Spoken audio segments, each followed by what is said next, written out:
Good morning, welcome to Furry and Spoilt. Today I'm going to show you a really good tip for how to get your dog to like being brushed.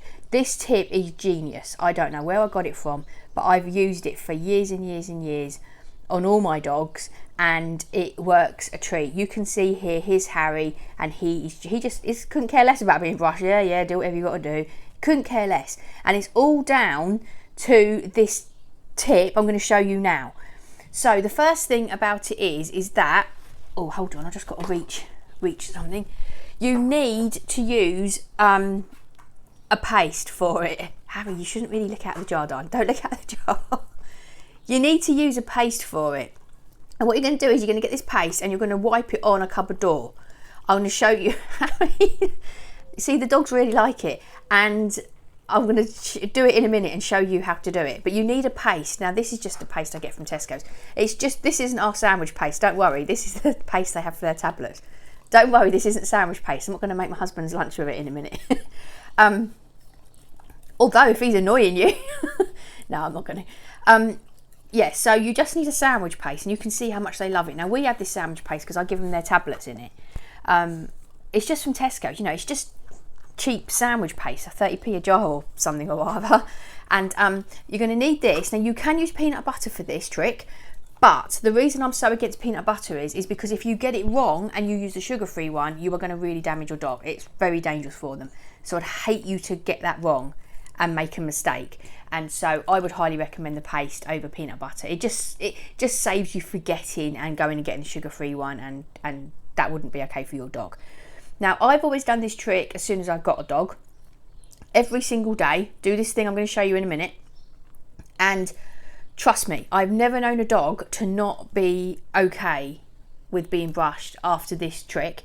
And if you've got a dog that already absolutely hates being brushed, do it, because I've seen dogs turn around. So I've seen dogs who really hate being brushed. They're matted, they growl, they bark, they even bite if you go to brush them. They really don't like it. I've seen them turn around by using this trick. It's absolutely genius. I can't rave enough about it. I've never known anybody to do it and it not work. It's so good. So I'm going to show you now how to do it.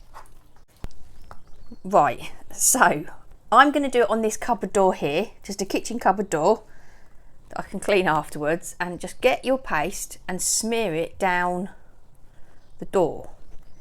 Now, I'm getting lucky here because the boys aren't used to this, and so they're not noticing that I'm doing it.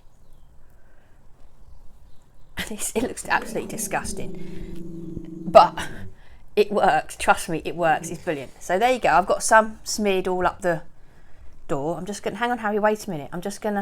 Now my dogs are older and they're more obedient. With a puppy, you might have to put the puppy out of the room while you do the smearing, because you don't want them eating the paste before you've started doing the brushing.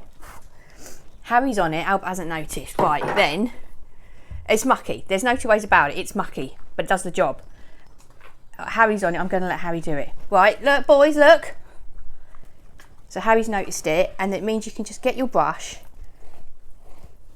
and just brush them while he's licking it.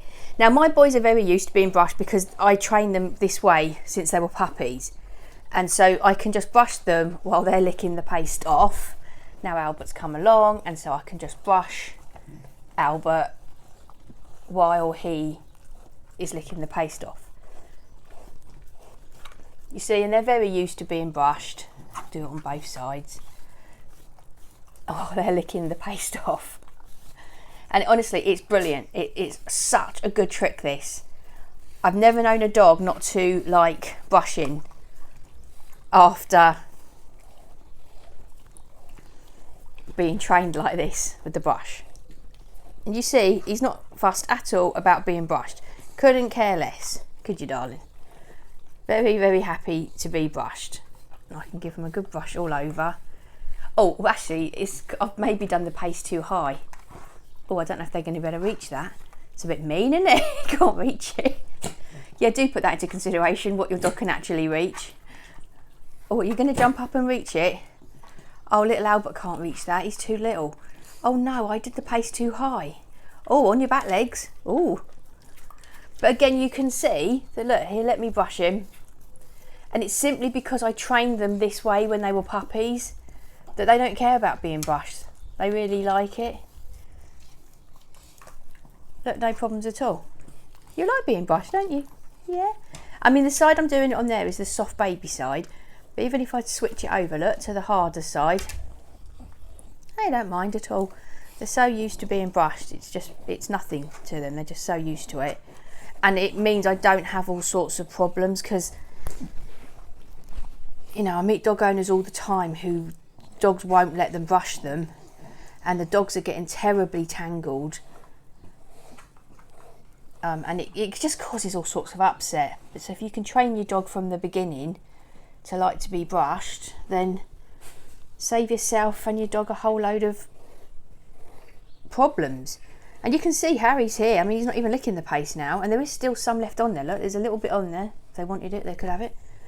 And he's not even bothered, and he's just lying here while I brush him. Not bothered at all. When I brush them, I'm aware that if there's any bits that they've got a bit knotty or matted, don't just go in like that. If you think about it like your own hair, if you've got long hair, you wouldn't start at the top and go down like that. It would really hurt. So if you've got, you know, come sort of like that, like you would with your own hair, start at the bottom and then go up like that. And you can see they're just not bothered. They're just so used to being brushed because they had such good association with this in the beginning. It's such a good trick. I don't know where I got it from. Mate, no, YouTube wouldn't have been around then, I don't think. I don't know where I got it from, but absolutely genius trick. And I've used it with any dogs, you know, old, young, but any dogs that are new to me, I've always used it, and it just means they associate brushing with lovely stuff.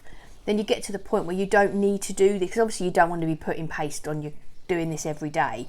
That wouldn't be good for the dogs. And you get to the point very quickly where they'll just be brushed, they don't care.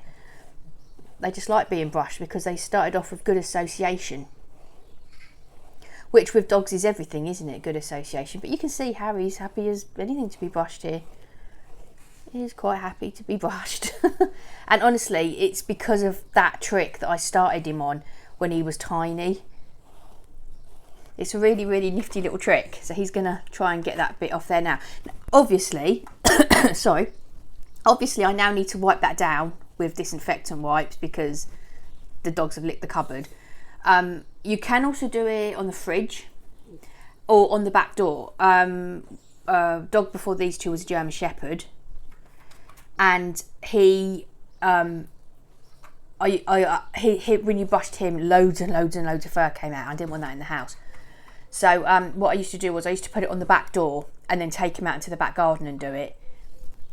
But with little dogs, I can't do it on the back door in this house because it's glass and the paste doesn't stick very well to the glass. And so I've never had a new dog in this house. These dogs, my boys now, we moved to here. I think Albert's about to kick off because he's gone down the bottom of the garden. I think he can see a cat. Albert might bark in a minute. Yeah, so I moved to this house with these boys, so I've never had to train a dog how to be brushed in this house, but the back doors wouldn't work so well because they're glass, but that cupboard door worked really well. The fridge would work really well if you needed to do it on a fridge or a cupboard. Then just wipe it down. I know it doesn't seem very hygienic, but if you wipe it down afterwards, there's no problems with that. You're all nice and hygienic, and your dog will like being brushed. He won't have any problems with being brushed. You don't have any problems with being brushed, do you, darling? Right, I'm going to leave it there then, so thank you very much for watching. You know, the usual Instagram, Twitter, new website has gone up, so it's on the website, all under Furry and Spoilt, furryandspoilt.com. And please, any two things, any questions, pop them in comments. If you just want to say hello, let me know you're around, put comments. And if you've got any good tips for how to get a dog to like being brushed, then please pop them in comments.